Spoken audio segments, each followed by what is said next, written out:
Hello प्यारे बच्चों, आप सभी को नववर्ष की ढेर सारी शुभकामनाएं। हम लोग आज के इस महत्वपूर्ण सेशन में हिंदी के बहुत ही शानदार प्रश्नों पे चर्चा करेंगे। तो सभी प्यारे बच्चे जुड़ जाइए इस महत्वपूर्ण सेशन से। ये नए वर्ष की हिंदी की पहली क्लास है, बहुत ही मज़ा आएगा। चलिए प्यारे बच्चों, देर ना करते हुए आज की इस महत्वपूर्ण क्लास का पहला प्रश्न लेते हैं। संज्ञा किस प्रकार का शब्द है प्यारे बच्चों? विकल्प ए है अविकारी, निर्विकारी, सविकारी और विकारी। सभी प्यारे बच्चे कमेंट करके बताएंगे कि आपका जो ये संज्ञा है ये विकारी है कि अविकारी है। तो प्यारे बच्चों, इसका राइट आंसर होगा विकारी। संज्ञा का शब्द कैसा है? विकारी है प्यारे बच्चों। संज्ञा हो गया, सर्वनाम हो गया, क्रिया हो गया, विशेषण हो गया, ये सब आपके प्यारे बच्चों क्या है? विकारी शब्द है। संज्ञा, सर्वनाम, क्रिया, विशेषण, ये चारों क्या हैं? विकारी शब्द हैं प्यारे बच्चों। बात समझ में आ रही है? विकारी वे शब्द होते हैं जिनमें लिंग, वचन और कारक के अनुसार परिवर्तन हो जाता है, उसे विकारी शब्द कहते हैं। चलिए आज के इस महत्वपूर्ण सेशन के अगले प्रश्न पे आपको लेके चलते हैं। वाक्यों में कौन सा मिश्र वाक्य है प्यारे बच्चों? सरल, संयुक्त और मिश्र, तीन वाक्य आप पढ़े हैं। बताना है कौन सा मिश्र वाक्य है प्यारे बच्चों। सभी प्यारे बच्चे कमेंट करके बताएंगे। विकल्प पहला है सभी ने महाप्रतापी राजा भोज का नाम सुना है। दूसरा है वह महाप्रतापी राजा भोज का नाम किसने नहीं सुना है। तीसरा है प्यारे बच्चों वह कौन सा मनुष्य है जिसने महाप्रतापी राजा भोज का नाम ना सुना हो। चौथा है प्यारे बच्चों कोई नहीं। तो आप सभी प्यारे बच्चे कमेंट करके बताएंगे कौन सा इसका राइट आंसर होगा। तो प्यारे बच्चों, आप सभी के कमेंट बॉक्स में आंसर आने चाहिए। गा जो आपका ऑप्शन है ये आपका बिल्कुल राइट आंसर है। वह कौन सा है जिसने महाप्रतापी राजा भोज का नाम ना सुना हो, ये आपका मिश्र वाक्य है प्यारे बच्चों। ये कॉमा से अलग हो गया है, ठीक है। चलिए अगले महत्वपूर्ण प्रश्न पे आते हैं प्यारे बच्चों। दही शब्द का लिंग क्या होता है? दही पुल्लिंग है कि स्त्रीलिंग है प्यारे बच्चों? ये आपको बताना है कि दही पुल्लिंग है कि स्त्रीलिंग है। दही खट्टी होती है कि खट्टा होता है? सभी प्यारे बच्चों बताओ, दही खट्टी होती है कि खट्टा होता है?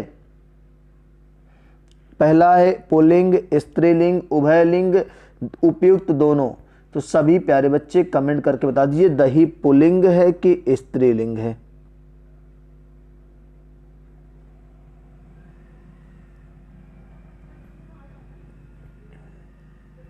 सभी प्यारे बच्चों के कमेंट आने चाहिए कमेंट बॉक्स में। दही खट्टा होता है प्यारे बच्चों, दही खट्टी नहीं होती है। दही क्या होता है? दही खट्टा होता है, दही खट्टी नहीं होती है प्यारे बच्चों। बात समझ में आ रही है? चलिए तो क्या लगाएंगे हम लोग यहाँ पे प्यारे बच्चों? यहाँ पे हम लोग कौन सा विकल्प चूज करेंगे? Option A pulling. क्या लगाएंगे? ऑप्शन ए प्यारे बच्चों पुल्लिंग लगा देंगे यहां से हम लोग।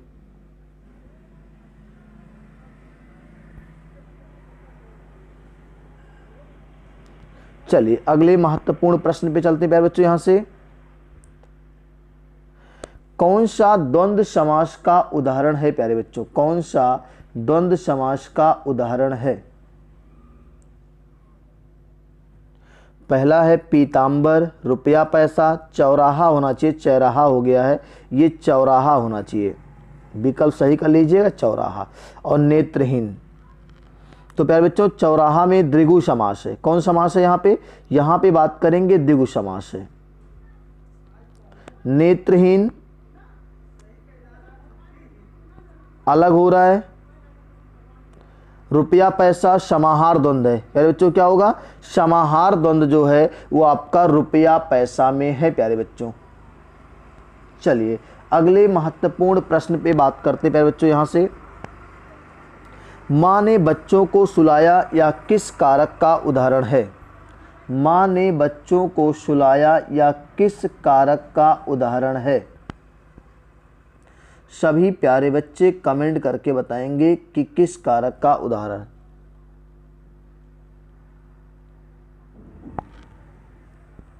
तो प्यारे बच्चों इसका राइट आंसर होगा कर्म कारक। क्या होगा? कर्म कारक। माँ ने बच्चों को सुलाया, को किसको सुलाया? बच्चों को। तो कर्ता ने कर्म को सुलाया ना, तो को कर्म कारक होगा प्यारे बच्चों। चलिए अगले महत्वपूर्ण प्रश्न पे आते हैं। शुद्ध वाक्य का चयन कीजिए प्यारे बच्चों। शुद्ध वाक्य का चयन करना है। गीता अच्छा पुस्तकें हैं, गीता अच्छा पुस्तक है, गीता अच्छी पुस्तक है, आ और बा दोनों शुद्ध हैं। तो प्यारे बच्चों बिल्कुल राइट आंसर होगा ऑप्शन नंबर सी, गीता अच्छी पुस्तक है। क्या है? गीता अच्छी पुस्तक है। पुस्तक कैसा शब्द है प्यारे बच्चों? ये पुस्तक शब्द जो है ये आपका स्त्रीलिंग है। कैसा शब्द है? स्त्रीलिंग है। इसका तद्भव जो होता है वो पोथी होता है। क्या होता है? पोथी होता है। पोथी पढ़ पढ़ जग मुआ, भया न पंडित कोय, ढाई आखर प्रेम का, पढ़े सो पंडित होए। चलिए प्यारे बच्चों अगले महत्वपूर्ण प्रश्न पे आते हैं। कौन सा आर्य भाषा समूह में नहीं माना जाता है? सभी प्यारे बच्चों के कमेंट बॉक्स में आंसर आने चाहिए। कौन सा आर्य भाषा समूह में नहीं माना जाता है प्यारे बच्चों? तो ऑप्शन नंबर डी लगाएंगे, लैटिन। ये आर्य भाषा समूह की भाषा नहीं है। चीनी, संस्कृत, फारसी है। चलिए प्यारे बच्चों अगले प्रश्न पे आपको लेके चलते हैं, टाइम वेस्ट नहीं करते हैं। व्याकरणिक रूप से शुद्ध वाक्य है। उन्हें एक पुत्र है, उनका एक पुत्र है, उनके एक पुत्र है, उनको एक पुत्र है। तो प्यारे बच्चों सब बताएंगे इसमें कौन सा सही आंसर होगा? व्याकरणिक दृष्टि से कौन सा सही आंसर होगा? तो प्यारे बच्चों इसका राइट आंसर जो होगा वो ये होगा कि उनके एक पुत्र है कि उनका एक पुत्र है। तो प्यारे बच्चों उनका एक पुत्र है, ऑप्शन नंबर बी को हम लोग टिक कर लेंगे। चलिए अगले महत्वपूर्ण प्रश्न पे आते हैं प्यारे बच्चों। यहाँ से जो मांस खाता है के लिए एक शब्द क्या होगा? जो मांस खाता है प्यारे बच्चों, निरामिष, सर्वभक्षी, शामिश, हिंसाचारी। तो प्यारे बच्चों होगा शामिश। क्या होगा? शामिश होगा। ये दोनों विलोम है, शामिश का निरामिष होता है। अगर जो मांस खाता है उसे शामिश, जो नहीं खाता उसे निरामिष कहते हैं प्यारे बच्चों। सर्वभक्षी मतलब जो सब कुछ खाता है, सब कुछ भक्षण करता है। चलिए प्यारे बच्चों अगले प्रश्न पे आते हैं। यहाँ से अगर आपको सेशन अच्छा लग रहा है प्यारे बच्चों, वॉइस क्लियर जा रही है, क्वेश्चंस अच्छे हैं, तो आप एक बार ज़बरदस्त तरीके से कमेंट कर दीजिए, लाइक कर दीजिए और वीडियो को शेयर कर दीजिए। कमेंट करके बताइए वीडियो कैसा लग रहा है प्यारे बच्चों। चलिए आज का अगला महत्वपूर्ण प्रश्न है, अर्थ के विचार से संज्ञा कितने प्रकार की होती है प्यारे बच्चों? अर्थ के विचार से संज्ञा कितने प्रकार की होती है प्यारे बच्चों? सभी के विकल्प 4, 6, 5, 7 हैं और आपके कमेंट बॉक्स में आंसर आने चाहिए।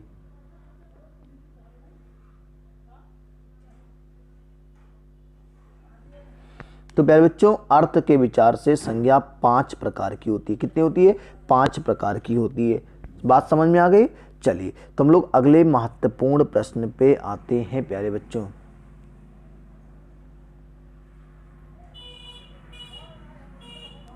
अपादान तत्पुरुष का सही शब्द चुनिए। मदमाता, मद से माता, रस भरा, रस से भरा, रोगग्रस्त, रोग से ग्रस्त, रोग मुक्त। प्यारे बच्चों रोग मुक्त तो क्या होगा? ये रोग से मुक्त हो गया तो अपादान रोग से अलग हो गया प्यारे बच्चों, तो अपादान कारक होगा। क्या होगा? से आएगा अलग होने के अर्थ में, तो अपादान कारक होगा। चलिए अगले महत्वपूर्ण प्रश्न पे आपको लेके चलते हैं। जिस वाक्य में एक कर्ता और एक क्रिया हो उसे कहा जाता है प्यारे बच्चों। जिस वाक्य में एक कर्ता और एक क्रिया हो उसे कहा जाता है। सभी प्यारे बच्चे कमेंट करके बताएंगे कि इसका राइट आंसर क्या होगा। विकल्प है मिश्र वाक्य, विधिवाचक वाक्य, सरल वाक्य, संयुक्त वाक्य। तो प्यारे बच्चों सीधा सा आसान सा उदाहरण है। जिस वाक्य में एक कर्ता और एक क्रिया होगी उसे सरल वाक्य कहते हैं। क्या कहते हैं? सरल वाक्य कहते हैं। और अंग्रेजी में इसी को सिंपल सेंटेंस कहते हैं, सरल वाक्य कहते हैं। चलिए प्यारे बच्चों अगले प्रश्न पे आते हैं। उर्दू का उपसर्ग है। उर्दू का इसमें से कौन सा उपसर्ग? बिन बेचैन उन, बिन बेचैन उन। कितना अच्छा बन गया देखो। तो प्यारे बच्चों अच्छा नहीं बनाना, आंसर देना है। तो कौन सा उर्दू का उपसर्ग है? तो बे, अली बे ते, तो बे है, क्या है? बे है प्यारे बच्चों। चलिए अगले महत्वपूर्ण प्रश्न पे आते हैं। यही वह वीर बालक है जिसने डूबती बालिका को बचाया था। यही वह वीर बालक है जिसने डूबती बालिका को बचाया था प्यारे बच्चों। तो कौन सा वाक्य है? अभी ऐसा ही वाक्य आपने इसके पहले किया था प्यारे बच्चों, मिश्र वाक्य है। क्या है? मिश्र वाक्य है। चलिए अगले महत्वपूर्ण प्रश्न पे आपको लेके चलते हैं। कौन सी एक लोकोक्ति की विशेषता नहीं है? स्वतंत्र वाक्य होती है, बिल्कुल सही है। लोक प्रचलित उक्ति है, ये भी सही है। अनुभूत सत्य छिपा होता है, ये भी सही है। एक वाक्यांश होता है प्यारे बच्चों, मुहावरा जो होता है वो एक वाक्यांश होता है, लोकोक्ति बिल्कुल नहीं होती है। तो ये प्यारे बच्चों आपका जो राइट आंसर होगा वो ये होगा कि यह एक वाक्यांश नहीं होता है प्यारे बच्चों। क्या होता है? यह एक वाक्यांश नहीं होता है। वाक्यांश की विशेषता, लोकोक्ति की विशेषता ये नहीं होती है। चलिए अगले महत्वपूर्ण प्रश्न पे आते हैं। 2 से 3 प्रश्न आपके बचे प्यारे बच्चों। अंधे की लकड़ी का अर्थ क्या होता है प्यारे बच्चों? अंधे की लकड़ी का अर्थ क्या होता है प्यारे बच्चों? कमजोर होना, सहारा होना, बेसहारा होना, मजबूर होना। तो प्यारे बच्चों अंधे की लकड़ी का मतलब होता है सहारा होना। क्या होता है? सहारा होना। चलिए अगले महत्वपूर्ण प्रश्न पे बात करते हैं। रानी बहुत बोलती है, यह वाक्य किसका उदाहरण है? रानी बहुत बोलती है, यह वाक्य किसका उदाहरण है प्यारे बच्चों? सभी के कमेंट बॉक्स में आंसर आने चाहिए। बहुत मतलब परिमाण की बात हो रही है, तो परिमाण कहाँ आया? तीसरे या चौथे में। फिर परिमाण बोधक तो है नहीं कि कोई नाप तौल की बात हो रही है, परिमाण वाचक है प्यारे बच्चों। ऑप्शन नंबर सी की बात करेंगे। परिमाण वाचक क्रिया विशेषण है। क्या है? परिमाण वाचक क्रिया विशेषण। चलिए अगले महत्वपूर्ण प्रश्न पे आते प्यारे बच्चों। राम खेल रहा है, इस वाक्य में उद्देश्य कौन है? राम खेल रहा है, इस वाक्य में उद्देश्य कौन सा है प्यारे बच्चों? राम खेल रहा है, इस वाक्य में उद्देश्य क्या है?